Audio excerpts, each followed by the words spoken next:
Kasunod ng pagpano ni Pope Francis, kailangan pumili ng simbahang Katolika ng susunod na Santo Papa. Ang mga kardinal mula sa iba't ibang bansa na posibleng humalili bilang Santo Papa, tinatawag na papabile. Ayon sa Reuters, kabilang sa mga itinuturing na papabile si Cardinal Luis Antonio Tagle ng Pilipinas.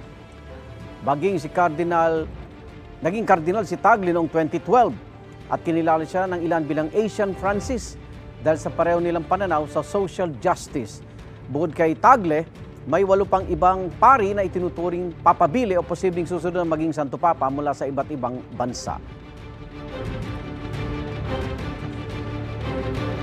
Igan, mauna ka sa mga balita, mag-subscribe na sa GMA Integrated News sa YouTube para sa iba't ibang ulat sa ating bansa.